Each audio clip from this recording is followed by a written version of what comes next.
welcome to Tuesday Night Titans. Approximately a year ago, there was this fellow who broke into Her Majesty's bedroom, as many of you will recall, in England. Well, it's now my pleasure to introduce to you the gentleman who allegedly gave the plans, indeed, to that person who broke into Buckingham Palace, Lord Alfred Hayes.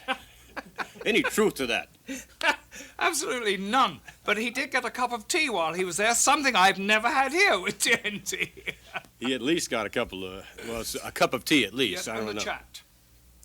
This week, all kind of action. Oh, fantastic action.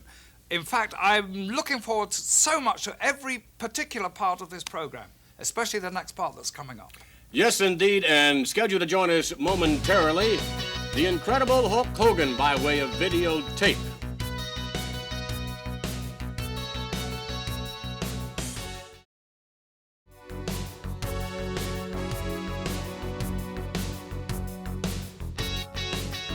Few individuals have been able to transcend the world of athletics professionally and the world of entertainment. Well, one individual who no doubt has really accomplished fabulous goals in that direction is the current World Wrestling Federation champion. And Lord, you of course will remember him before he was champion as Thunder Lips in the movie Rocky III. Most incredible. He has all different facets to his character. No wonder his parents are so proud of such a young man. In fact, in the name of our program, such a titan in the world of entertainment and sport. Well, perhaps no individual was any more impressed than his opponent that fateful night in Madison Square Garden when Hulk Hogan became World Wrestling Federation champion, and Lord Hayes in reference, of course, to the Iron Sheik. Some men seem born to a certain destiny. Every time I look at the incredible Hulk Hogan, he has that charisma about him, that's something that tells me this man was destined to be something. And what is he? He's the world heavyweight champion wrestler. What more could anybody ask for? On that night in Madison Square Garden, the Iron Sheik, who had held the title for actually a very short period of time, was expecting someone else. He was certainly not expecting 303 pounds. That's absolutely right. He was expecting somebody a lot smaller, maybe a lot faster, but I think he was absolutely confused, not only by the strength, but the sheer speed as well of Hulk Hogan. What a fantastic person. Well, indeed, perhaps that's one of the reasons why Hulk Hogan to this day remains World Wrestling Federation champion, because of his speed and his extraordinary strength. He's just awesome. Oh, his dedication to what he believes in is defies description.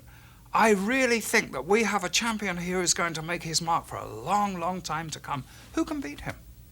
Well, there are any number of individuals who claim to be able to beat the incredible Hulk Hogan, and I'm sure they're going to have their opportunity.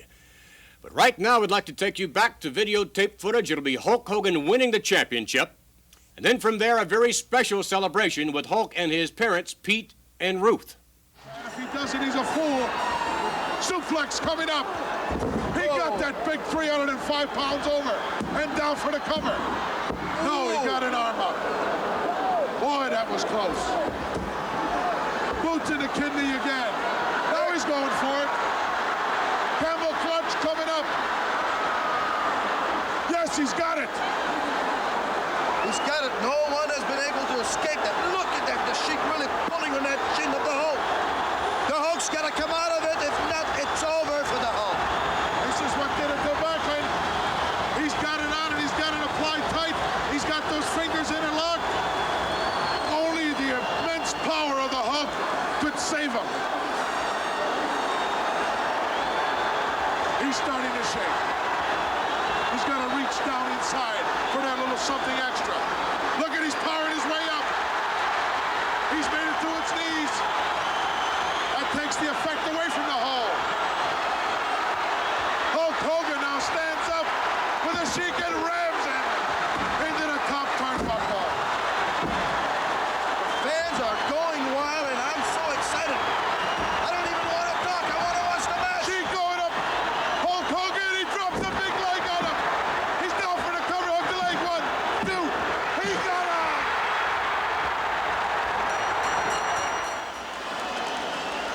Right now, wrestling fans, let's go back into the dressing room with Gene Okerlund and the new champion, Hulk Hogan.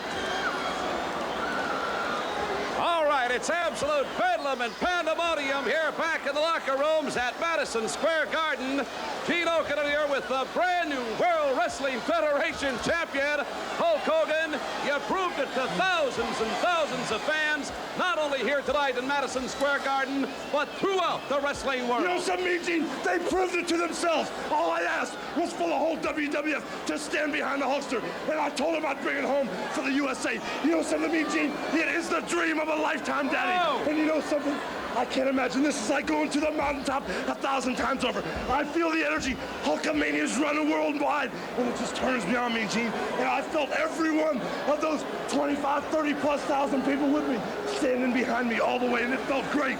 Well, you have arrived, Hulk Hogan. Have you ever seen anything as beautiful as this, Gene? This belt is part yours, too. It's everybody out there's man.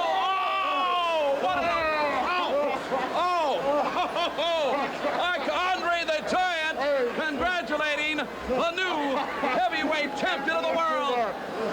That's nice of you. I'm really proud of you. And you are a good wrestler and fighter. Oh, the champagne is flowing. Ivan Putski. Hey, I'm proud of you, Jack. Very good, Hulk. Can you win? It's Super Monday at the Garden with the new heavyweight champion, Hulk. The party has not diminished one iota. I want to make an introduction, if I may. Ruth and Pete Hogan, the parents of the incredible Hulk Hogan, here celebrating. I'm going to get your mom first, excuse me. What are your thoughts right now, Mrs. Hogan? Your son, the new world champion. I'm so excited, I don't know what to say, except I know my son is dedicated, and I tell you, he's been wonderful for the sport, and the sport's wonderful to him. But I'll tell you, I don't think he could have got to where he got tonight in front of this packed house at Madison Square Garden without parents. Pete, I know you're breathing just about as hard as I am. You didn't get any champagne on you, though, yet. Not yet. What about your son, the new World Wrestling Federation champion, the consummate athlete? Well, we're very proud of him. He's very dedicated and a real professional, and you got to be proud of him, Mom and Dad. You know something, Gene? Pete and Ruth are the people that trained me from the day I could toddle, man. And they're the ones that fed me and made these 24-inch pythons. This is Pete's belt and Ruth's belt, and we're going to stand behind it all the way, Daddy. It's USA and Hulkamania running wild. Yes, indeed, it was party time in Madison Square Garden. When we return, we'll have more of the party, indeed. Following more of the career of the incredible Hulk Hogan, a special interview, and we will take you to a matchup you will not long forget. Matchup involving Dr. D. David Schultz. We'll be back with more of the incredible Hulk Hogan as we continue in just a moment.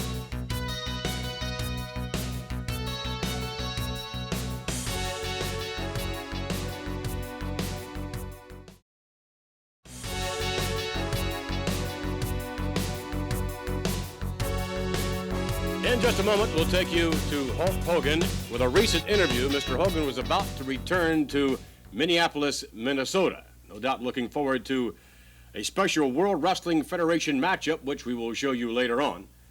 But in a moment, we will take you to the interview. Hulk Hogan was returning indeed to Minneapolis, where he has so many, many fans, not only in Minneapolis, but indeed worldwide. Let's go now and hear what the Hulkster had to say as he's setting up for this very special matchup in Minnesota. I've got to bring in the world's heavyweight champion. He is coming back home, fans. As a matter of fact, he is very much looking forward to getting back to the Twin Cities. World champion Hulk Hogan. You know me, Gene, it feels good, man, to have everything on your side again. The first thing I want to tell you that turns me on is my main man, Al Jarusha. He's on our team now, man. He's working for the WWF, and he's going to be there that night with that camera to zoom in right on the Hulkster and all of his fans when Hulkamania is running wild and get a close-up shot of these 24-inch pythons back in action in the Twin Cities. You know who else is showing up back in the Twin Cities? Tell me, Mean Gene. In the World Wrestling Federation, he finally made it to the big leagues, Jesse Ventura. You know, and he's another one. On down the line, Jesse Ventura. You and I are going to have to get it on because the talk is in the streets, man. The Twin Cities wants to see what's going down for real between us. But you know something, Mean Gene? I know you're a rambling man. And all your life you looked around, and finally you found that special woman, man, that brought you, made you shake and drop you to your knees, didn't you? Yes? Oh, you're darn right. And the same thing happened to me. But I was rambling around from city to city. And then finally, I hummed in on the Twin Cities with these 24-inch pythons on cruise control. And when I saw the people of the Twin Cities, it was an instant love affair. It made me shake, rattle, and roll, and it dropped me to my knees. And ever since that day, my heart is in the Twin Cities. And now we've got the real world's title, the one from Madison Square Garden. In Twin Cities, we're coming home. Me and Gene, myself, Al Jarusha, and what you gonna do when Hulkamania is running wild on you? Stay tuned. More exciting action. All right, that was the Hulkster with his comments leading up to the matchup against Dr. D. David Schultz, one of the toughest hombres that'll ever step into the squared circle with Hulk Hogan, and it was quite a melee, Lord, in Minnesota. It certainly was, and once again Hulk Hogan proved how capable he was. But what an adversary. Dr. David Schultz is for anybody. Surely he must get another title shot somewhere along the line. No doubt of it, and in a moment, we'll take you to the footage with Dr. D. David Schultz meeting the incredible Hulk Hogan in Minneapolis, Minnesota at the Met Center. Concussion to go along with it. He is hemorrhaging. And badly. Oh. No. Dr. D plants the boot right in the forehead. And the blood is gushing out as the Hulk is not sure exactly where he is. Hogan hemorrhaging profusely from the forehead as the result of the slam of the chair into his massage on the part of the challenger and his world title bout, Dr. David Schultz. What a competitor, Gene. The Hulk, not even know where he is trying to get back into that ring. Well, the blood is just gushing out of that forehead, and Schultz, Dr. David Schultz, is really handing it out to the world champion. Things do not look all that good for Hulk Hogan at this point in time. Absolutely not, Gene. The Hulk is in a lot of trouble. All started with a bump that he took outside the ring. Completely dropped 4.5 feet down to this concrete floor, and then the doctor dropped the iron chair and busted him wide open. Well, Hogan making one step toward retaining the heavyweight championship. Look at that. He got back in the ring at least. And Dr. David Schultz, 40 miles of questionable traffic, 40 miles of bad road. Schultz with his patented elbow. Oh, he dropped it right on the sternum. It could be all over. This could be it. We could have a new champion. History could be made here this week in this title defense of the man that you see lying on the canvas in the middle of the ring, the incredible Hulk Hogan. 1, 2.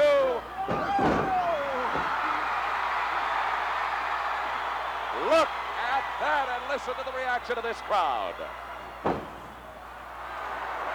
Double slash to the side of the head. There's a right. Those blows are not facing. Look at the look. The champion. On the Hulk's face. Look at this. Oh! Hulk now coming alive with a series of rights. Oh, look at that. Choking him out. And now he's biting the doctor. I don't know, Schultz may have been ripped open also as a result. It's possible that also may be some of Hulk Hogan's blood. It's hard to tell at this point. Al Hogan picking Schultz up, partially by the hair. Oh! What a forearm cannon job that was. Look out! The big elbow. 1, 2. No, he pulled him up. Hogan wants to administer some more punishment. Why would he to do Dr. that? D. He had the man. He had him beat. Gene, look at his face. It's covered with blood. He wants the doctor to pay. This crowd is electrified by it all. The World Wrestling Federation expanding throughout the United States, Canada, throughout the entire world. Slam! With authority. Look out, the big leg drop. Yes! Oh. Now he can pin him. 1, 2. No! You've got to be kidding me. He pulled him up again, saying, no, it's not right yet. I'm not satisfied yet. He's biting the doctor. Hulk Hogan has lost it. He's gone bananas. What a matchup this has been. 2 opportunities to get a fall on Dr. D, and now he says, I'm ready. Now I'm ready for the 3 count. No. The incredible Hulk Hogan still bleeding heavily. Throws Schultz out to the rope. Uh-oh. I've got an idea what Hogan has got in mind for Schultz. And I don't like to think about it. Look out. No. No. Right into the steel post. Yes. Oh. I can't believe that. He picked them up and rammed them right into the post. Just like a javelin, he speared Dr. D head first into that steel post. The doctor has to be busted wide open. Hulk out once more on the arena floor. Looking around. Oh, Schultz, oh my God. Schultz is bleeding profusely now. Gee, he has been split wide open, and no wonder. I can't believe he's still conscious. He Oh, rammed him again. in a post again. Oh. Oh, no. Well, he went in just long enough to break the count. Schultz. Schultz open, wide open. Hulk now with a chair. Oh. Dr. D is bleeding profusely. I don't know if these men are going to be able to walk away from this at all. Throws him back up into the ring apron. I thought for a moment that Schultz might have been going for a foreign object, but look at Dr. D. Schultz. Dr. D doesn't know where he is, Gene. Both men split wide open. This is a war, and it may be the final conflict. The way it looks at this point, it very well could be. Dr. D going for the ride. Elbow right to the wounded forehead area once more. And the Hulk, for all intents and purposes, is really doing it. Oh, look at this crowd respond to the punishment that is being dished out by the world's heavyweight champion. Referee Joe Murata saying open up that hand. Dr. D's blonde hair is now red, crimson with the blood. Oh, did you see that? Kicked him right in the kisser. And the Hulk is now enjoying this fight. Saying, get up, Dr. D. I'm not finished yet. Boy, is this a classic. This is probably one of the greatest matches I have ever seen. And only in the World Wrestling Federation. Oh, clothesline now on a part of Schultz, and perhaps earlier on, Hulk Hogan should have taken advantage of the opportunity to pin the challenger. Dr. D reaching down inside, using a desperation maneuver off that turnbuckle, and caught the big guy coming in. David now with an elbow, and he's got the Hulk in a prone position. Wait a minute. No. Schultz going Albano's ropes up to the second, now up to the third. And momentarily, I would suspect Dr. David Schultz will be airborne with an elbow forward. Right elbow. Oh. Missed its mark as the champion rolled out of the way at the last moment. Talk about your action. This is absolutely unbelievable, Gorilla Monsoon. Oh, another clothesline cannon shot. Down for the heel kick. He's got it.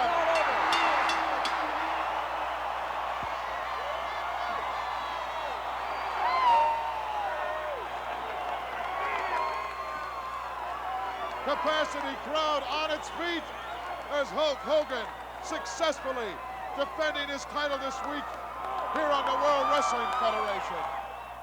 Hulk Hogan victorious in Minneapolis, to be exact, over Dr. D. David Schultz. As you said earlier on, Lord Alfred Hayes, I would suspect that we have not heard the last of Dr. D. Well, you know, you have to understand the history of this. Dr. Schultz, or Dr. David Schultz, in his time, he has waged a brutal campaign against Hulk Hogan. And if you were watching Hulk Hogan for the first time, you may have got the idea that perhaps he was too violent, but he wasn't really. He was only giving kind for kind. and I think Schultz got what he deserved. But always bear in mind Hogan is a fantastically scientific wrestler also. Well, I'm sure he'd much prefer to wrestle on a scientific basis than we saw the rather roughhouse, brutal tactics that we saw in the matchup from Minneapolis. And you will note, of course, our attempt here on Tuesday Night Titans to somewhat censor some of the rather more vivid aspects of that matchup. We'll be back as we continue with a very important surprise here on TNT.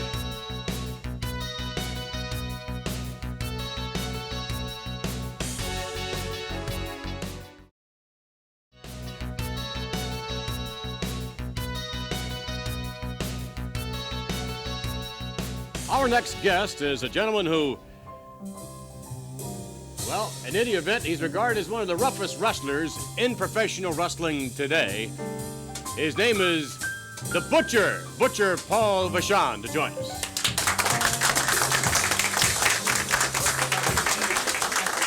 Good day, sir. Thank you very much for joining us. Thank you.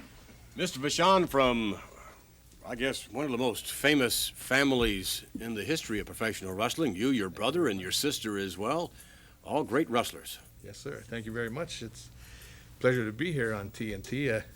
They said to me, Butcher, you're going to go on TNT. And I said, well, what am I going to do there? They said, well, you're going to meet Vince McMahon and you're going to meet the Lord. I said, just a minute, I don't think I'm ready yet. But in any case, it's nice to be here, Lord, and nice to see you again. It's certainly very nice to have you here. Vince. You make a Butcher, change. one of the things that you do, one of the many things, a multi-talented individual, I must say, aside from your wrestling skill, is your ability to sing.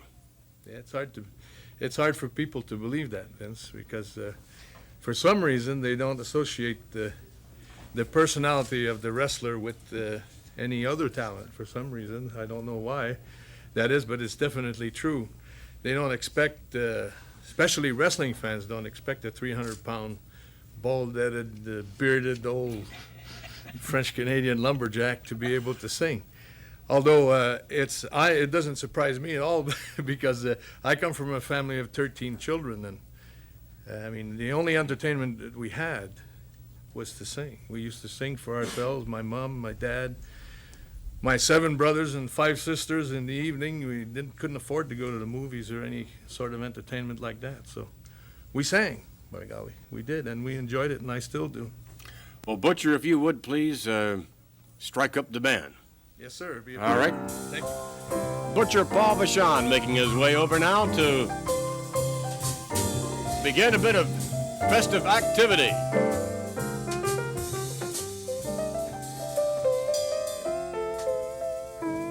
What are we going to hear, Butcher? Des yeux qui font baisser les miens, un sourire qui se perd sur sa bouche. Voilà le portrait sans retouche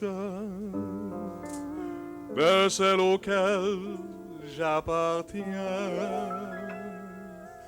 Quand elle me prend dans ses bras, elle me parle tout bas, je vois la vie en rose. Elle me dit des mots d'amour, des mots de tous les jours, et ça me fait quelque chose. Il est entré dans mon cœur une part de bonheur dont je connais la cause. C'est elle pour moi, moi pour elle dans la vie.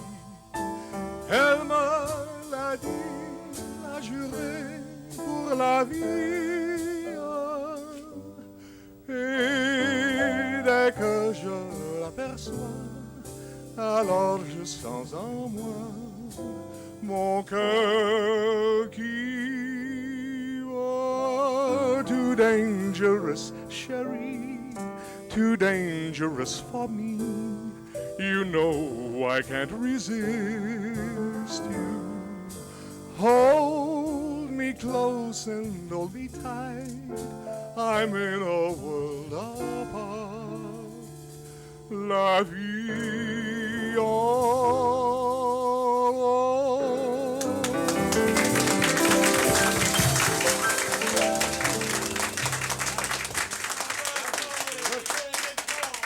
say that I, too, did not expect that from a 300-pound wrestler. As a matter of fact, the voice that I would expect we would hear be a lot different than the one we just heard. And one of the reasons why is we'll take you now to footage with Butcher Paul Vachon, as we're more accustomed to seeing. And you will note that the Butcher is quite impressive in the squared circle, and I might add, quite aggressive as well. Let's take you now to the Butcher in action.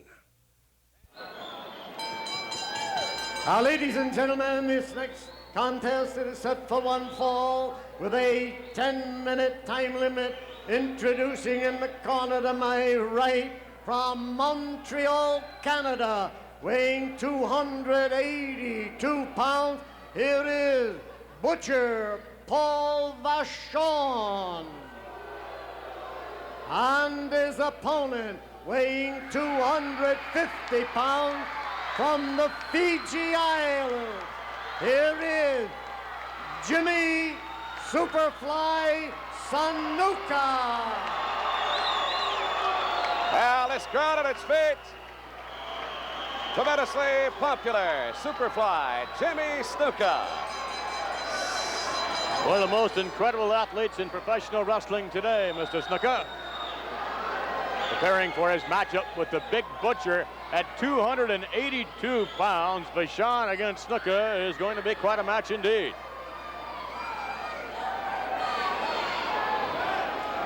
Vachon, ring veteran. There's a look at the poster of the Superfly. Boy, he can fly like no one. All right, now we're ready for one-on-one competition.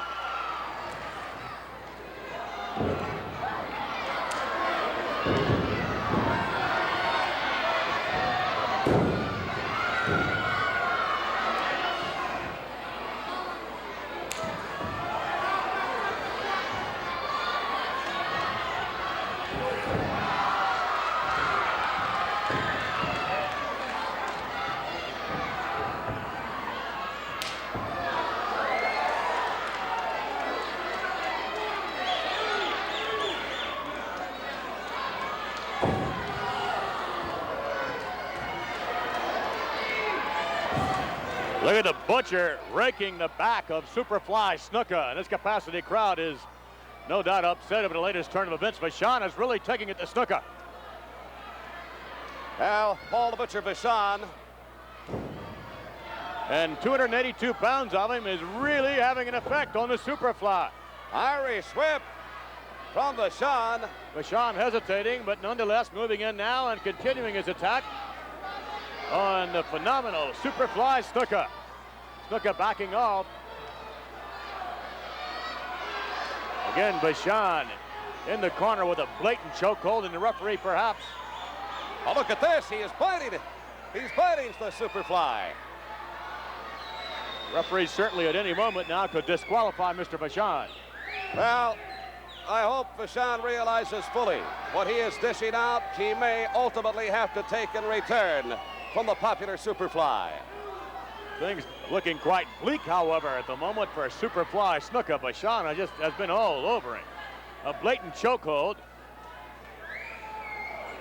The forearm, the left forearm of Vachon right up against the throat of Snuka. Snuka spinning into it now, getting a little bit of room. Snuka with an elbow. Vachon in the corner. Snuka now countering quite a bit. Brings him out to the middle of the ring. Snuka with a headbutt. Oh! Look at that! Superfly outside. Snuka going up to the top rope. Listen to these Superfly Snuka with another headbutt. Oh, the Superfly airborne on to victory over Butcher Vachon. Oh, what action!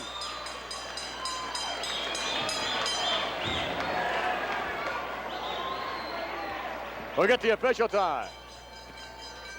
Here is the time, 2 minutes and 55 seconds. It is the winner, Jimmy Superfly Snuka.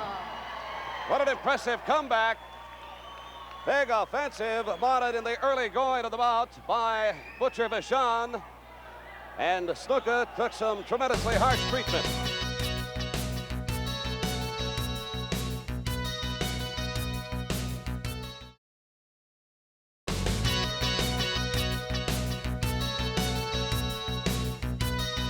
We are back, and we again would like to thank Butcher Paul Vachon for joining us. And Lord, I think the mail has arrived. I think they're dropping out. And if that postman does that again, I'm definitely going to have to see to him myself, or is there a dog here somewhere? Maybe I could set on to him. However, nonetheless, what do you have in the mailbag, His Lordship, so that we may find out indeed what comments we have this week?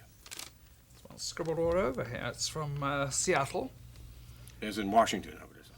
Isn't it about time the championship Are you sure committee... we don't want to try this?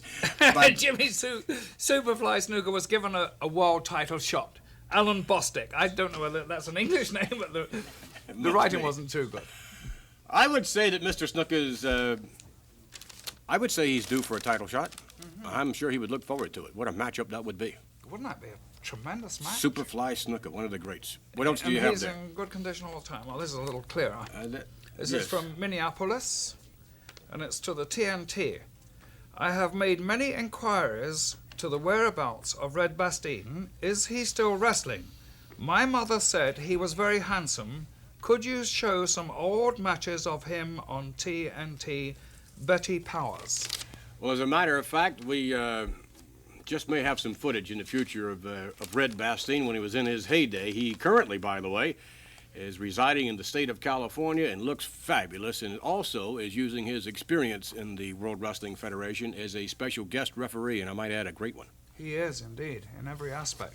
Is he still as good-looking as her mother thought? I'll let her mother be the judge when we play the tape. What else do you have there, Lord? Well, I think we've got time for another one. This one is from Los Angeles. My friend and I have a $10 bet going on who is the youngest. $10. It's a big bet. As in the one after 9. $10.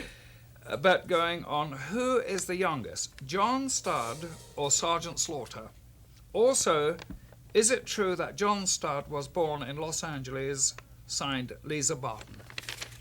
John Studd is from Los Angeles. As to which individual would be the younger, I don't know. I would. It's very difficult to say, isn't it? What do you think? Sergeant Slaughter? No, I don't know. I really don't know. They look regardless of their age, I must say they are two of the great competitors in the World Wrestling Federation today. With that in mind, greatness certainly comes to mind when you think about our next guest, as a matter of fact, because he was without a doubt one of the all-time greats in the history of the World Wrestling Federation. Ladies and gentlemen, Gorilla Monsoon.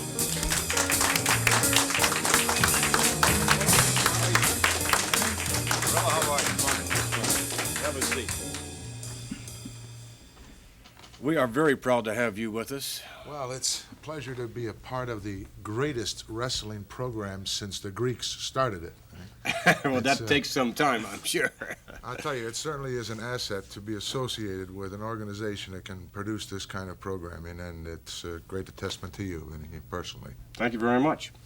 As far as your abilities in the ring, Lord Alfred Hayes, I'm sure you would concur that there were very few, if any, that could equal the skills of the, I would suggest, what was the fighting weight? Right at 401. 401. I was going to say high 300s, but very few individuals could move as you did. What do you think, Lord? I think so. I saw a wrestler once, in fact I wrestled him, Chris Taylor, who was 400 pounds, but he was nothing in comparison to our present guest here, Gorilla Monsoon, who has created a name for himself that is legendary amongst wrestling. He's However, and if I may interject this, in mentioning Chris Taylor, we take you back to you, one of the first American athletes to tour the country of Russia. Would you share a little light as you were from the collegiate ranks at that time? Well, in the summer, Vinny, of 1959, I was one of the representatives that made up an Olympic team that went to quite a few Iron Curtain countries, including Russia, Turkey, Bulgaria, Czechoslovakia, Poland, doing promotional work for the 1960 Olympics. And unbelievable education in itself, a trip of that nature. We never drew under 100,000 people at any of our matches, of which we were not remunerated too well. I wouldn't think so, no. I think we got $4 a day spending money each. Whether you needed it or not, right? Whether we needed it or not. But it certainly was an experience, and I can attribute a lot a great many things to amateur wrestling. It's a great character builder, and it certainly paved the way for me in professional wrestling. When you graduated from Ithaca College, did you feel that you were then going to enter the ranks of pro wrestling? It was the farthest thought from my mind, Vinny. I was not a wrestling fan. I was not a professional wrestling fan. I was a teacher in high school, on a high school level. What subject? And, what subject were you teaching? English, primarily, and coaching football and wrestling. And one Sunday morning, I received a phone call from the late Frank Tunney, and asked me if I was interested in being a professional wrestler. As far as entering the ranks were concerned, was it difficult for you? Well, I think it was only the part that I was not familiar with air-type wrestling. However, all professional wrestlers are familiar with amateur wrestling and have an extremely well background in that particular aspect of the sport. And so, I don't know, I think maybe my size was a little in my favor. Gave some guys a negative attitude immediately.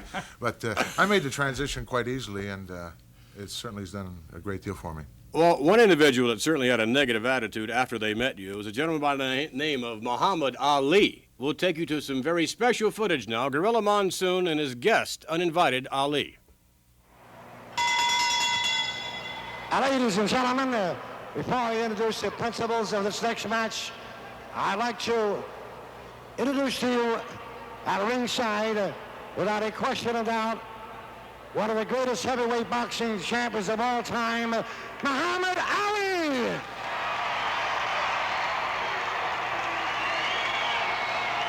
a roar of the crowd for Muhammad Ali. Looking on here this week at some professional wrestling. Muhammad taking a long, keen look here at the action at the wrestling ring.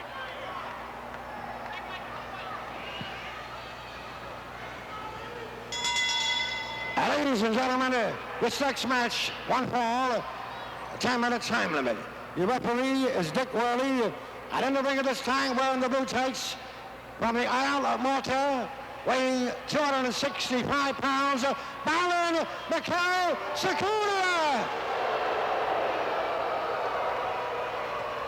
And his opponent, soon to enter this ring, here he is, from Woodingboro, New Jersey, in black, with the red stripe, the all-Asiatic champion at 312 pounds, Gorilla Monsoon. Gorilla Monsoon looked down as Sakuna attacks Monsoon from behind. Baron Mikhail Sakuna wasting no time against the big 400-pounder. Hard rights and lefts, pounding away almost at will. Gorilla, one of the toughest athletes now. Monsoon doing his own chopping. Up under the neck now, Monsoon coming on strong, measuring the man. Sakuna obviously dazed. Monsoon has him, chops him up, and out goes Baron Mikhail Sakuna. And there's Muhammad Ali standing up, pointing his finger at Gorilla Monsoon. Wait just a minute. Ali has his jacket off. He has his tie off. What is he gonna do? Muhammad Ali is gonna commit suicide here. Ali, look at this. Ali's coming in the ring. And Muhammad Ali is in the ring. Ali taking his shoes off. Apparently he wants to go round and round with Gorilla Monsoon. A big, big mistake on the part of the boxing heavyweight champion. What's going to happen here? Muhammad going to stick him, trying to stick with a quick left. Muhammad now backing up, doing a little bit of dancing, not too much. You see Gorilla Monsoon circling around. Now Muhammad just stay there. Muhammad, you see, with his hands down by his side, at any moment that lightning-like speed of Muhammad Ali could make itself evident here against 400-pound Gorilla Monsoon. Monsoon with another little jab there. Ali's not finding his mark at all. Muhammad, oh, look at this. Airplane spin. Round and round. Down he goes. And there's Gorilla Monsoon, who could do anything in the world he wanted to at the moment. Monsoon could do anything to Ali.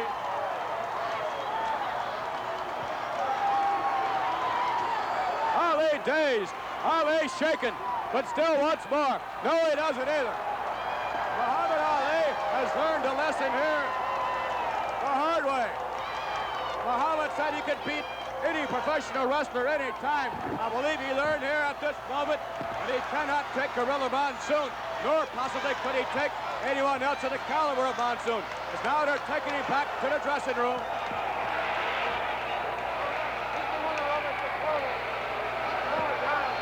We can get a word here with Gorilla Monsoon. Gorilla Monsoon. Gorilla, we can just have a word here with you if we may. A moment ago, Muhammad Ali was out here at ringside, and a moment ago your opponent was flying over the top rope, Baron Mikel Cicluna.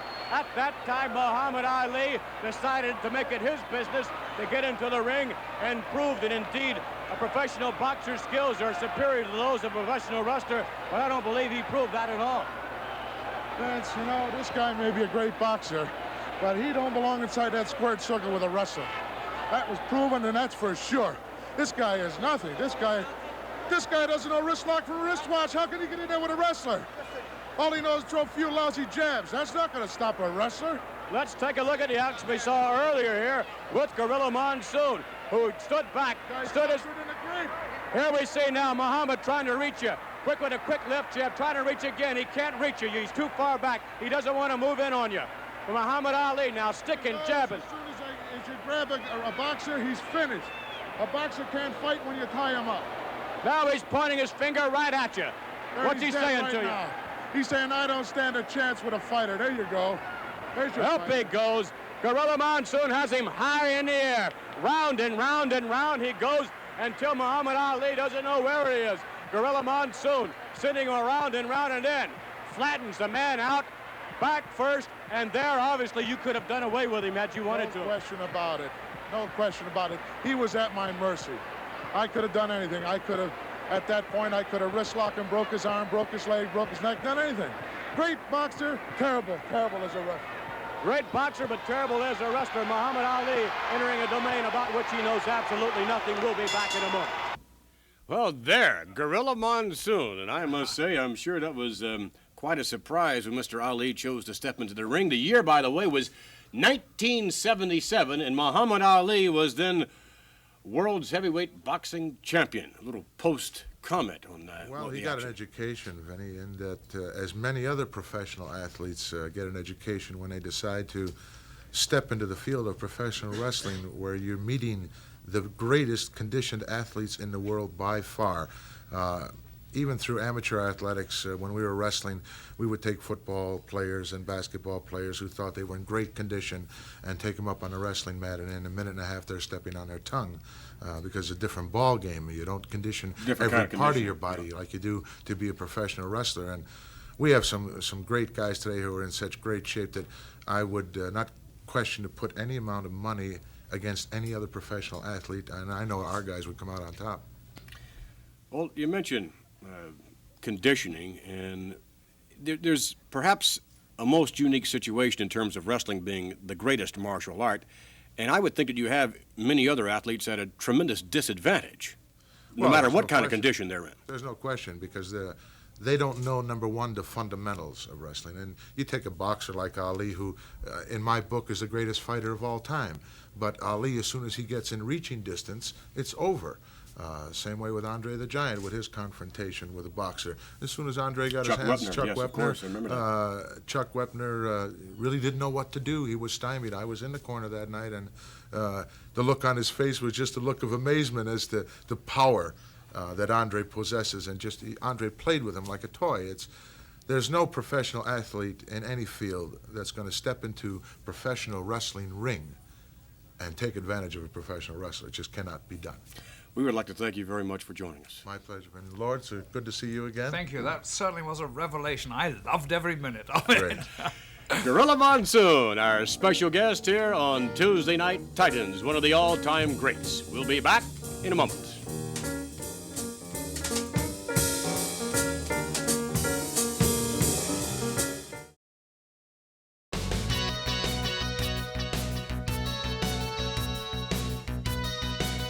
We are back, and in a moment, ladies and gentlemen, we shall be joined by A rather controversial individual, to say the least. I'm sure you'd concur with that, Lord Alfred Hayes.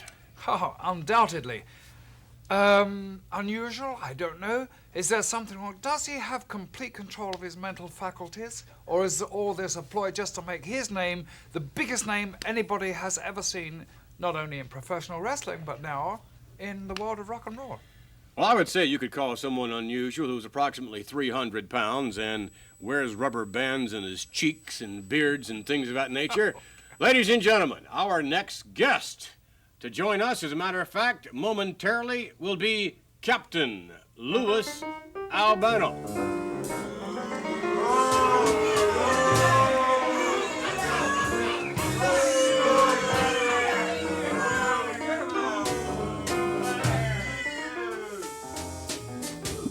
Mr. Albano, does it bother you that you are something... Does it bother you, Mr. Albano, that you are something less than welcomed as far as general wrestling fans are concerned? I mean, you heard the boos here moments ago. It seems to me that you are a most unpopular individual. How does that sit with Lou Albano? You know, McMahon, I don't live by applause or by boos. I live by the green, brother, money. And all I care about is I'm the maker of 14 tag team champions, and I'm also the maker of rock and roll stars. So, money is the name of the game. I'm not looking for applause. I'm not looking for love. I'm not looking to shake your hand, all dressed up with that $1,000 suit, and this other talks over here like, I say, pip, pip, and all that stuff. You don't have to put your hand out to me. I'm not looking for that. I'm looking for the green. I'm looking for the bread. I'm looking to do what's right. I'm looking for tag team champions. I'm looking to make rock stars. I'm looking to be on top, and I'm looking to project my name. If we just interject this one word, it seems to me that lately you've been spending a great deal more time in the world of music. Please. What's the matter, little gas? Put it up for the esophagus and project it out. It's the best thing to do so you don't get hot and a heartburn. You got it? Thank you. Go ahead. Mr. Albano, you seem to be spending a great deal more time in the world of music as of late than you do in the world of pro wrestling. Obviously spending a great deal of time in terms of this controversy with Cyndi Lauper.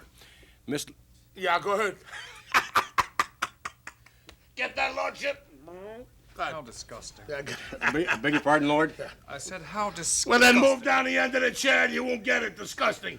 What are you, a teetotaler? All right, Mr. Albano. What do you really know about music? It seems to me that you know very, very little about music. My good man, just keep quiet right there. I happen to be an accomplished musician. I happen to write the lyrics of Cyndi Lauper and Girls Want to Have Fun time after time. I happen to play 9 instruments fluently, but piano is my best one. My mother was a concert pianist, as you know, played for Paderewski back in 1927. I'm one of the best. I'm an accomplished musician. I can get up, I can play at any time. You do stretch the truth a little bit. Well, just a minute. You doubt my word? Well, let me show you something. Let me show you something, Mr. Big Shot. You want to see me on the piano? Let me show you. I would like very much. Lord, would you like? I'd like. Just a minute. What do we got over here? Blue and yellow. If you would bear with right us, there. Lou Albano approaching the Hey, band. Charlie, off the seat. Come on. Get out of here and make a move. Come on. Get out of my way. You put them things off there. Get over there. And don't nobody touch nothing over there. Are you serious? He can't even sit down. Can't play that. Look at him. That's 300 pounds. I wonder if the bench will support that. Weight. Oh, do you think he knows which end of the piano he's to play? I don't think so. Terrific, Mr. Albano. Great. That was probably one of the best pieces. Oh, here we go now. Going to play the same one again, I think. I think the bench needs to be moved over just a little bit more. He's going to sit inside it. Yeah. Boy, is this thing out of tune? Could we please, Mr. Albano? Shut up and give the other man a chance. Shut up over there. This is too much. I don't think. I'm sorry.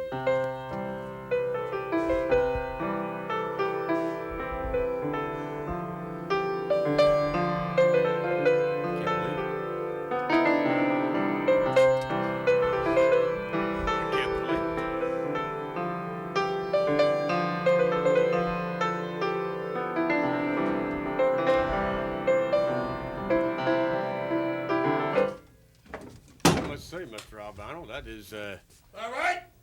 What are you looking at, dude? It sounded like you got a haircut. Then over there, Very the good. drummer, the guy like a haircut looking at me. How do you like that? How do you like that, Junior? I always call him Junior. How do you like that, Junior? Mr. Albano, I'm impressed, really. I guess you really do know something about music. I See what guess I there mean? is some truth to your musical credentials, but how much truth is there, Mr. Albano, to this relationship that you have alleged in that you have made Cyndi Lauper probably one of the greatest stars in all of rock and roll today? I mean, is there any truth to that? How much truth is there to it? Obviously, there must be some truth to it. Well, let me tell you this, Vinnie McMahon Jr. I took Cyndi Lauper. She was nothing but a barroom. I'll call her a barroom lady. I don't like to use the word broad, but that's what she was. Not. A barroom lady. Took her out, projected her career, taught her how to conduct herself. I taught her the PEG principle, politeness, etiquette, and grooming. As she stated right on TV Land, you know when you go to dinner, most of your contracts are done over the table. So in other words, when you're out etiquette, in other words, when you're eating, you got to know where the butter dish is located, to your right or to your left, or you're grabbing the wrong guy's butter. I showed her how to do this. When you got a mouthful of food and someone asks you a question, you don't want to spit it on the floor. You want to learn how to conduct yourself. Right. So I taught her etiquette. I taught her how to dress, because you can see by my attire, I'm the number one. What are you looking at, stupid? The number one man as far as etiquette, politeness, and grooming. I took this young lady, I made her what she is. All right, Mr. Albano. You know, Mr. Roddy Piper, and may I call you Mr. Yes, it's been such an honor and a pleasure to be at your side, a man that is so fluent and great in wrestling knowledge as a manager, as a wrestler. That is I've never seen anything in your class. Personally, I would have loved to been your manager, Roddy. Wait a second. If you to manage me, you see, when it comes right down to it, you really know a man's professional capabilities. When I take a look at a man like you, who has not only been the world's greatest manager, successful in history, but actually takes people like Cyndi Lauper. You sit there and you boo, but here is proof. Take Cyndi Lauper, the number one star you got in the whole wide world right now, and you took her and managed her career from nothing. Is that correct? From nothing? Took her from nothing, Roddy, and I made her a superstar. From number 90 to 80 to 70 to 60 to 50 to 57 and a half to 40 to 30 to 10, 9, 8, 7, 6, -1, back to a 1. Made her. Girls want to have fun.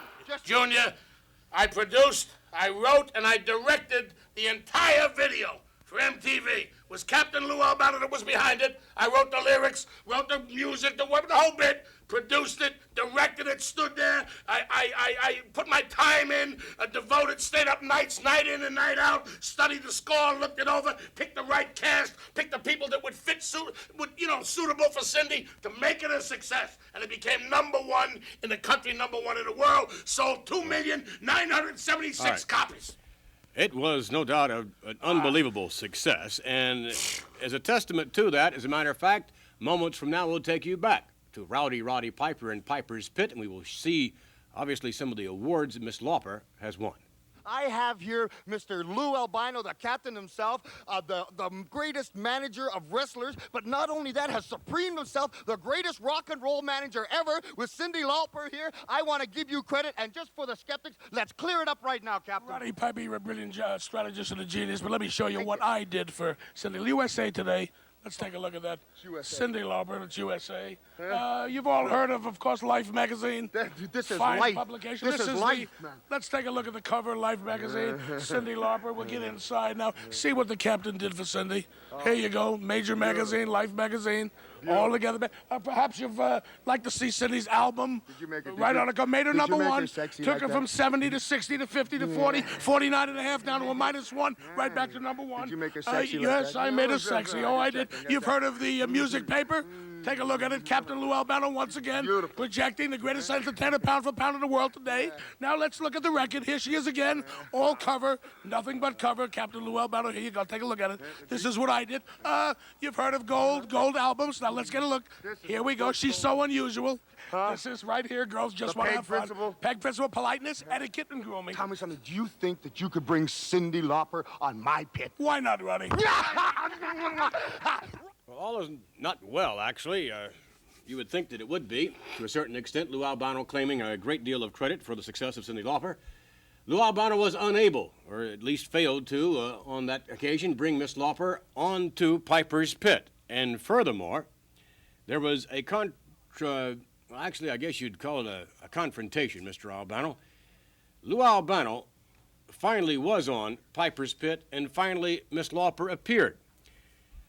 We'll take you now to what happened when we saw Miss Lauper on Piper's Pit. A lot of controversy as we've been going on along about Cyndi Lauper. Lou Albano and some jerk comes out here named Dave Wolf, says Cyndi Lauper's supposed to come out, and time after time we try to get Cyndi Lauper to come out, and all of a sudden there's no Cyndi Lauper. I do happen to have the album cover of Cyndi Lauper, which they are giving to the folks out there, but you know, I'm the kind of guy that I just don't fool around. I'm not the kind of guy just to say something and then don't get it done. You see, when RP talks, people listen. And if I want to get something done, I get it done. And ladies and gentlemen, I want to introduce to you the female entertainer of the year, Miss Cyndi Lauper herself.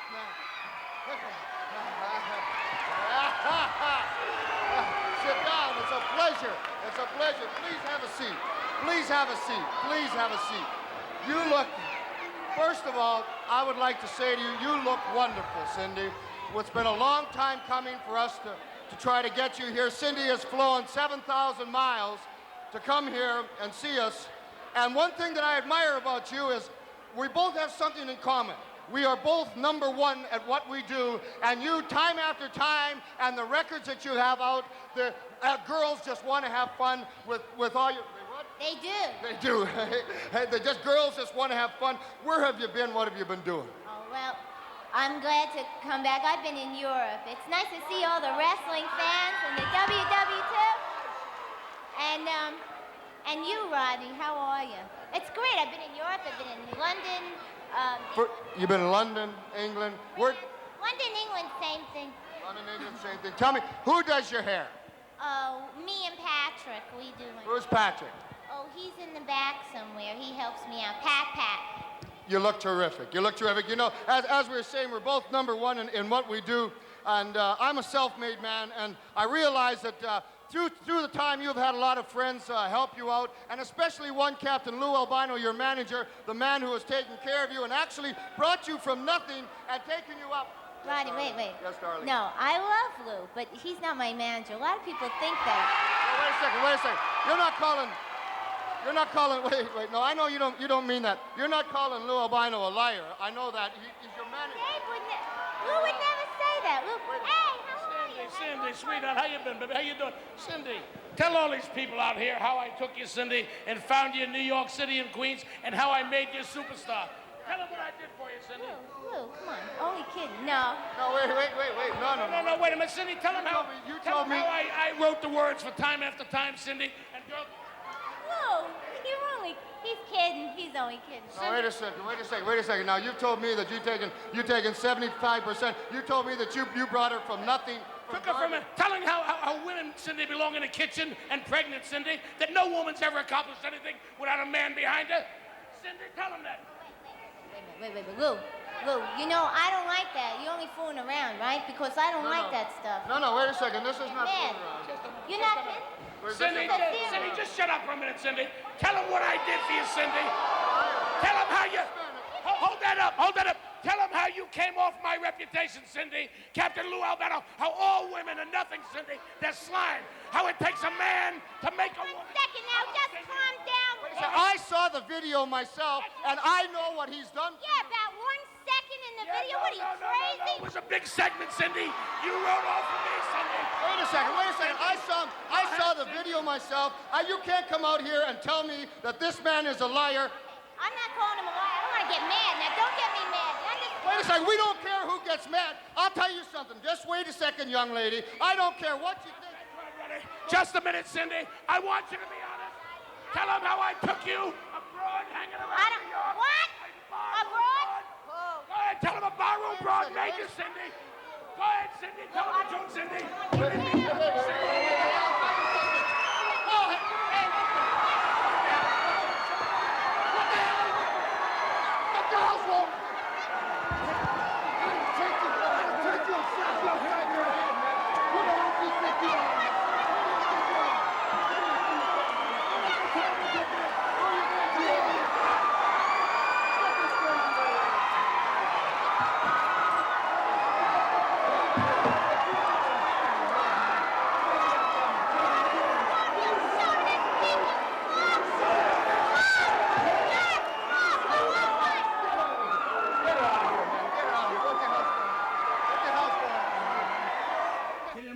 little broad come out here on TV land, humiliate me, hit me with that pocketbook. You know, Vince McMahon, she had a bottle of, I don't know, Chanel No. 5 or perfume in that. She heard me, she had a lump on my head. Had the audacity to come out here on TV land, humiliate me. That nothing but a barroom tramp that I took and I made. She had a tin cup. Get a hold of yourself, please. She had a tin cup around her neck in front of Madison Square Garden with a little sign, help a rising young superstar. I made her. I put nickels and She dimes in that cup. subsequently has I wrote the challenged you, songs. Mr. Albano. And she challenged me, I accept. I'm ready for the Cyndi Lauper. You're a disgrace to your family, to yourself, to your mother, to your family, everyone you stand for. I wrote the music. I wrote the lyrics. I directed. I took you from a barroom broad and made you a lady. Got it, Lauper? Made you a lady, if that's possible. Got it, Lauper? Got it, Lauper? Got it, Lauper? We'll be back with a different point of view.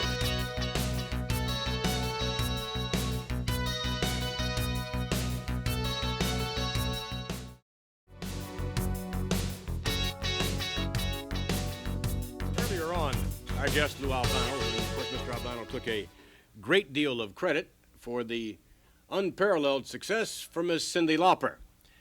However, if you will note on the jacket of her many albums, you probably will not see the name Lou Albano. As a matter of fact, you will not see the name Lou Albano in terms of credits on the producing or directing, or for that matter, the writing of the videos that Miss Lauper has appeared in. Lou Albano claims he is the maker of Miss Lauper as far as her success is concerned. However, for the record, and as a matter of fact, we are about to introduce to you her manager of record. Her real manager is such, despite what Mr. Albano says. It is now our privilege to have with us Mr. David Wolf.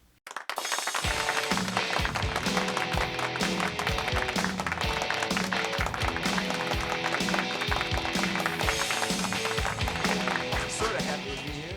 Oh, I'm sure you are to a certain extent, I would hope, and that you could maybe shed a little light and clear up some of this controvery. Earlier on, I don't know if you were with us or not, and I had the displeasure of seeing... You heard what yes, Mr. Albano was saying. Well, there must be some credit must be given to Lou Albano, I would think. Well, we did see him in a number of Cyndi Lauper videos. How do you account for that? Well, in the beginning, when we were making our first video, we more or less invited Lou to participate in the video, just to play the part of her dad, because we thought it would be very funny. Did he produce? Absolutely not, Vince. What about direct? He had absolutely nothing to do with the video in any way, shape, or form, other than just participate in it. And he played the part of her father, and that was basically the whole thing. Everything else that he has said, he's fabricated. It's all lies. It's a publicity stunt on his part to ride on our shoulders, principally Cyndi's shoulders, and take advantage of her incredible success at this point. I would think that Miss Lauper, as well as yourself, would be very upset at this juncture after the video that we saw there of the confrontation. Well, we're extremely upset about it. As a matter of fact, he even had the audacity to go up to our record company and demand money for them, and claim that if it weren't for him, having been part of her career, she would have never have made it. And, you know, this kind of embarrassment to constantly have to deal with this sort of thing is just totally abhorring. Well, Took her from a nothing and made You her know, what she was. She was a nothing. You know, Vince, I have no problem if... Please. You know, Don't let that bother you, I please. really David. don't want to deal with that. I mean, like, I'm happy to talk to you, and if indeed you want to know the facts about the situation, I'd be happy to. I'd like to get in that in just a moment. Right now, we'd like to take you to some very unique footage of Miss Lauper and a very special challenge. It's a pleasure to be here in your humble abode. I was at a recording studio earlier with Lauper, and you would not even believe what this ungrateful wench said after what you did. I want you to roll it. Show them what she said. Yeah, here I am, rolled around. Ms. Lauper, obviously I've accepted your invitation to come here, obviously for your apology for your conduct on the last Piper's Pit with the great Mr. Albano and myself, and I can assume that you're being a nice lady by apologizing, and for the people, and especially for myself and Al, just go for it. Apologize? Are you crazy? I ain't gonna apologize. Wait a second, you're not going to apologize? You're not going to apologize for what you did in front of millions of people? Are you going to sit here and tell me that after what you did, the way you conducted yourself as a lowlight, that you're not going to apologize for nothing? Yo, you're on my turf now, pal. Why don't you lighten up? Let me tell you something. Lou said a lot of things. He said a lot of things that made my mother cry. My family is very upset. He didn't just hurt me. He said he hurt my parents. He hurt my grandparents. You know, he didn't make me. That guy's been riding on my back. I let him into my field. He knows nothing about music. Nothing at all. But you know what? I'm going to show him that he knows nothing about music and he knows even less about wrestling. Let me tell you something, Mr. Albano. I challenge you, you fat bag of wind. I challenge you in your own backyard. To what? I'm going to get a female wrestler. In 1 week, I will have a female wrestler. And you can get anybody you want, fat man. You can get anybody you want. And I'll have my wrestler fight yours. And I'll show you that you know nothing about music and even less about wrestling, fatso. So what do you say to that? You're gonna get yourself hurt. You're gonna get yourself hurt. I'm telling you, you're gonna. Can you believe that ungrateful wench? Can you imagine that Cyndi Lauper just to sit there and listen to that Cyndi Lauper come out telling you about her mother crying and sister. You know, Cyndi Lauper, you're a disgrace to your mother, to your family, to your grandmother, and everyone involved. Accept your challenge. I accept your challenge. Take her, man. You got it. You want it. Well, now you got it. I accept it. I don't care about your mother, Lady Lauper, Miss Lauper. Pay attention. You're a liar. You're a sneak. You're a cheat. You're a disgrace to your family. And I made you. I made you, Lauper. Get it straight. I accept. I accept, Ronnie. I accept. Got it, Lauper? You got it? We got it? I accept. You got it? That's it. I accept. You accept. Remember it, Lauper. I've got it. I'm ready. I accept. Oh, pig. A very serious challenge, David. There's no doubt that the accomplishments of you and Cyndi Lauper have been phenomenal in the world of music, but what can you honestly hope to accomplish here? Well, I'll tell you something, Vince. He has totally violated every principle that Cyndi stands for. And rather than get into a whole lot of lawsuits and take years to settle in court, we made a decision together that she wanted to challenge him in his own turf and show him up right where it hurts in the world of wrestling. And she has found herself a female wrestler who is dynamite to go against Moolah, or whatever her name is, that Mr. Albano has gotten, and we're going to have a little showdown. And I think she's going to show him once and for all that a woman her place is just not in the kitchen getting pregnant and all that other nonsense that slob said of her. And I think it's going to be a great opportunity for her to stand up for what she believes in, and I'm going to support her all the way. What kind of hopes do you have of success? I think we're going to do just fine. We've made a few friends in the World Wrestling Federation, and there's a lot of wrestlers that are really supporting what we're trying to accomplish, that also share with us our belief in terms of what Mr. Albano stands for. And I think we have a terrific chance to do just fine. And whatever happens, we're going to do it. We're going to stand up for what we believe in. He is one of the most abominable liars I have ever met in my entire life, and to just continually do this and embarrass us every opportunity and chance he gets, that's it. We'll beat him in his own game. One way or the other, we're gonna show him. You think you're gonna kick his butt? Kick his butt? You know, he taught Cyndi something. He taught her the peg principle. Well, we're gonna show him the bad principle. We're gonna show him that he's gonna get beaten, annihilated, and destroyed. And yes, we're gonna kick his butt. What? You know what? You and that little wimp, that lousy liar, that snake Cyndi Lauper! Get out here, you! You and that Cyndi Lauper! Come on! You're gonna do what to me? Come on! You're gonna do what to me? Come on, would you please? You're gonna do what to me? You're gonna do what to me? Would you please? What are you gonna do? What are you gonna do, you punk, you? You punk, you! I'm sorry, David. What are you gonna do, you punk, you? I apologize. Please sit down. Please sit down. I apologize. You just don't know what's going to happen when you have a man like that as a guest. I apologize. I don't know what to say. On behalf of TNT... That man is going to go down in Madison Square Garden. We're going to destroy him, that ridiculous wrestler that's going to actually be with him. We're going to make a mockery out of everything that he has said. That's it, man. This is just totally outrageous. David, again, For what it's worth, we apologize for Lou Albano's actions. It seems like we're always doing that. Lou Albano, David Wolf, again, thank you very much for joining us. Our apologies.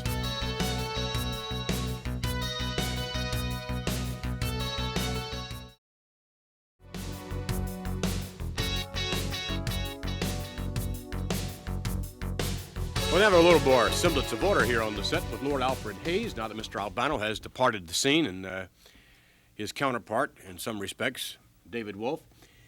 We obviously had to call out security moments ago, but perhaps we should have called out the United States Marine Corps. With that in mind, that certainly will bring us to our next guest, the individual who's the first inductee into Sergeant Slaughter's Cobra Corps.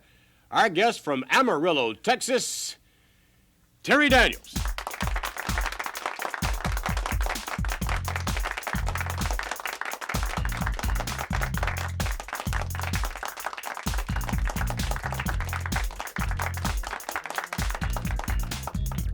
As the first inductee into Sergeant Slaughter's Cobra Corps, what does that mean to you? Well, it means a whole lot to me, Mr. McMahon, because it's a great privilege to serve in the Marines, but it's even a greater privilege to serve in the Cobra Corps because of what Sergeant Slaughter stands for. He stands for America himself. He puts a lot of heart into everything he does, and that's the example I'd like to follow myself.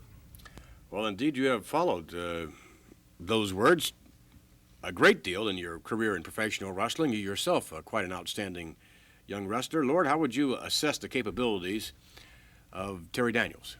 Well, I've watched him. I'm fascinated not only by what he does, but I'm fascinated by the strange way he speaks. I think he has a wonderful future in front of him, and what an association he's chosen, and what an honor to be inducted into the Cobra Corps. Something he's never, ever going to forget. All right, if we may now, we'd like to take you to some video footage. We'll take you now to a matchup that's just about ready to happen. Sergeant Slaughter will be making his way to the ring. You'll note who will be leading the way, Terry Daniels. Weighing in at 296 pounds, here is Sergeant Slaughter.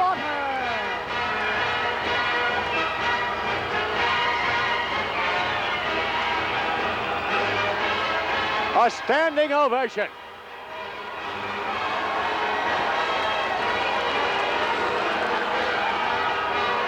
Look at this. Sergeant Slaughter. Slaughter, without a doubt, one of the toughest men in professional wrestling today. Slaughter up on the apron now. He better watch himself with Tiger Chung-Lee with that kendo stick.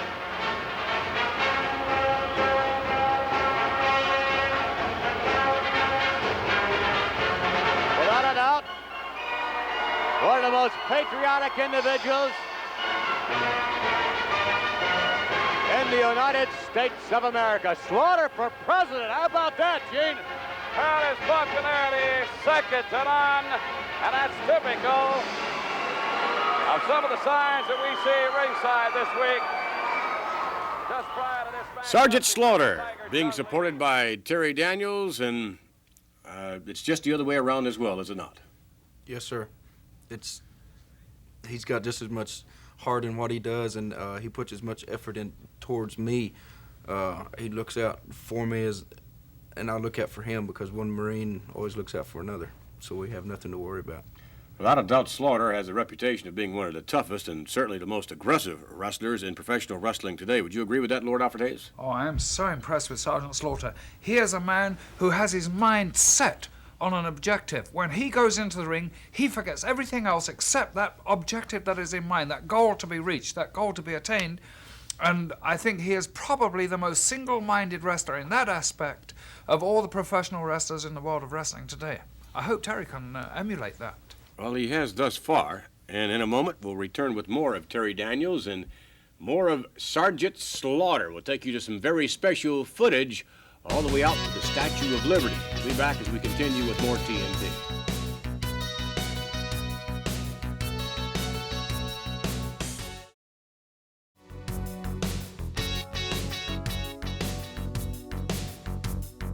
We're back with Terry Daniels. Mr. Daniels, a sergeant in the Marine Corps, and apparently just as importantly, a cadet, actually, or I guess not cadet so much, inductee, the first one, that is, in Sergeant Slaughter's Cobra Corps.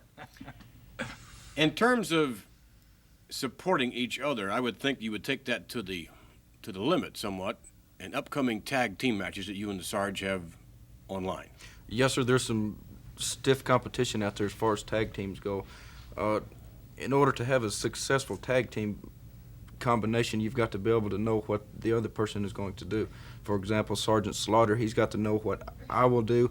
He's got to know that I will be behind him if he gets in trouble. Vice versa, I've got to have him behind me if I get in trouble. So you've got to put this together, and of course, being two Marines, then neither one of us have to worry because that's what we're trained at doing. I was going to say, it seems to me that in military training that you would have teamwork is really the key. It should somewhat come natural to you and the Sarge. Yes, sir, that's very important. If you don't have your teamwork down, then the battle's lost. What about the possibility of meeting the tag team champions Adrian Adonis and Dick Murdoch? Would you and the Sarge look forward to that?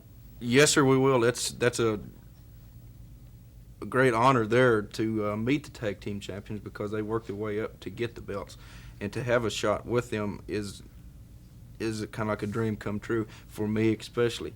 Now, for me and Sergeant Slaughter, we've got to work especially hard because Adrian Adonis and Dick Murdoch are a couple of tough characters. One of them also from Texas, your home state. Recently, you took a rather unusual trip over to the Statue of Liberty with the Sarge, did you not? No, sir, I didn't have a chance to go, but Sergeant Slaughter went over with me in mind, and he took my pride along with him. All right. What we'd like to do is take you now to some of that very special footage that we were referring to earlier on, and we thank you very much for joining us, Terry. Thank you, Mr. McMahon.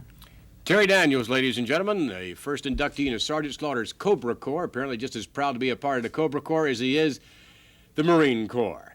So now let's take you to very special footage involving Sergeant Slaughter, along with the restoration of the Statue of Liberty.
Right there. Miss Liberty.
Earlier on, we had with us as our guest Butcher Paul Vachon, who has some rather unusual talents. Well, his brother that we made reference to earlier on, Maurice Mad Dog Vachon, has some rather unusual talents as well. He's somewhat of a cult hero, actually, in Minneapolis, Minnesota. We'll take you to the footage of the Mad Dog making his return to Minneapolis, Minnesota. There he is! Holy mackerel! Oh, look at these fans stand and applaud the Mad Dog. 230 pounds, Algiers, Algeria. Truly one of the legends in professional wrestling. And now, the Mad Dog arriving in the World Wrestling Federation to get his piece of the action.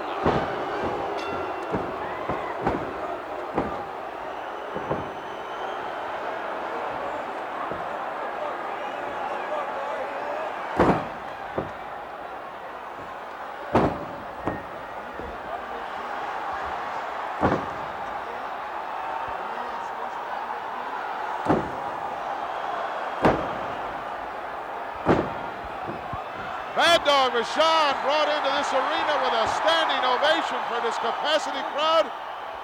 And as he was taking a bow, he got Pearl Harbor by Buddy Colt. But I wouldn't count on it for too long. Colt, 248 pounds, Las Vegas, Nevada. Listen to this crowd. This is called energy. And the Dog breaks the eyes of Colt. Oh, and a big left chop to the upper body of Buddy Colt. Now Mad Dog is fighting Colt. Oh, my. I think Colt made a big mistake, Gene, in that Pearl Harbor attack. This guy's roughing up without riling him up.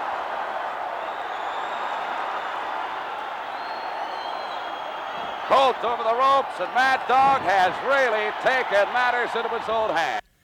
Fabulous ovation for Butcher Paul Vachon's brother, Mad Dog, in Minneapolis. I'm sure many a wrestler would like to have that in terms of an ovation, a reception into the ring.